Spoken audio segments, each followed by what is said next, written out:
Theory and Practice of Counseling and Psychotherapy, 10th edition. Chapter 2, The Counselor, Person and Professional. Introduction. The most important instrument you have is you. Your living example of who you are and how you struggle to live up to your potential is powerful.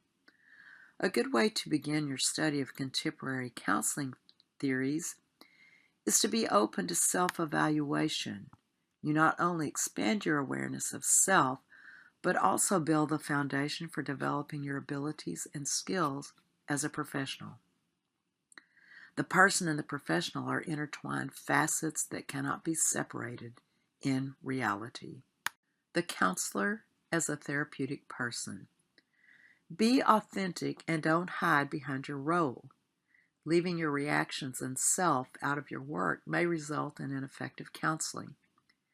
Be a therapeutic person.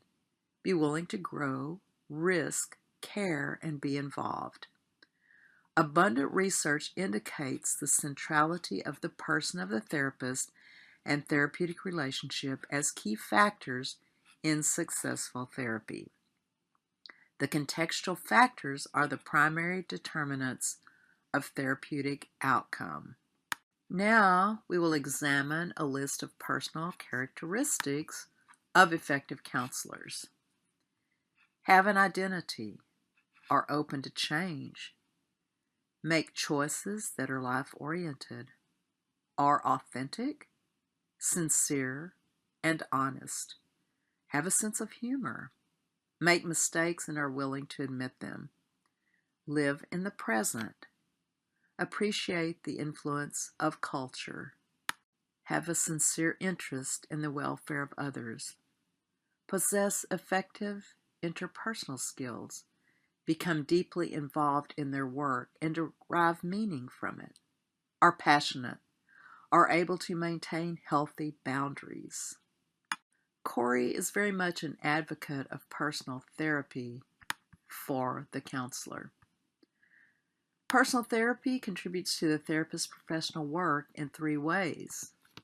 Number 1, as part of the therapist's training, personal therapy offers a model of therapeutic practice in which the trainee observes a more experienced therapist at work and learns experientially what is helpful or not helpful.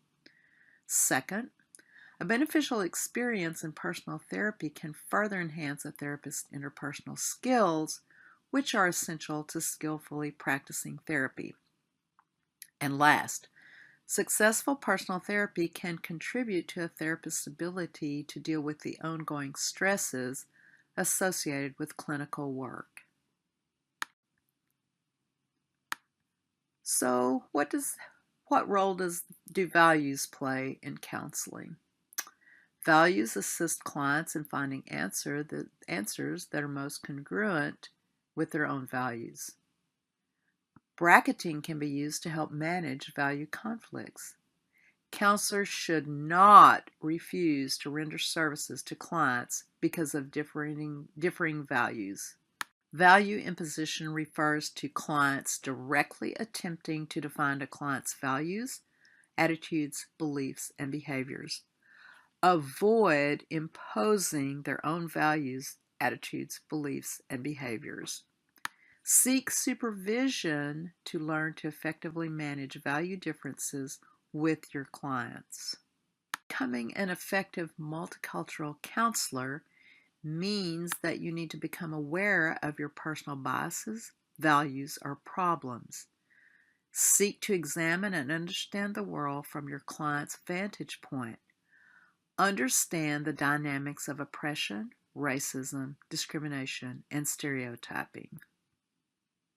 Possess knowledge about the historical background, traditions, and values of your client, and learn about their cultural background.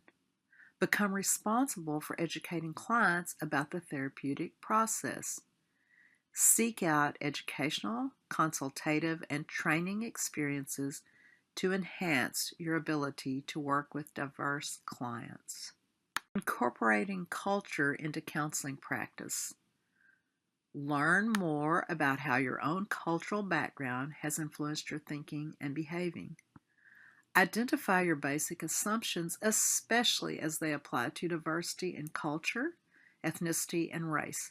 Remain open to ongoing learning of how the various dimensions of culture affect therapy. Now let's look at some issues faced by a beginning therapist. Dealing with anxieties, being oneself and self-disclosure, avoiding perfectionism, being honest about your limitations, understanding silence, dealing with demands from clients, dealing with clients who lack commitment, tolerating ambiguity, becoming aware of your countertransference, developing a sense of humor, sharing responsibility with the client, declining to give advice, defining one's role as a counselor, ways to maintain your vitality as a person and as a professional. Take care of your single most important instrument, you. Develop self-care strategies and a plan for renewal. Learn to look within yourself to determine what choices you're making to keep yourself vital. Wellness and self-care are being given increased attention in professional journals and at professional conferences. Here are some therapeutic lifestyle changes that promote wellness for individuals.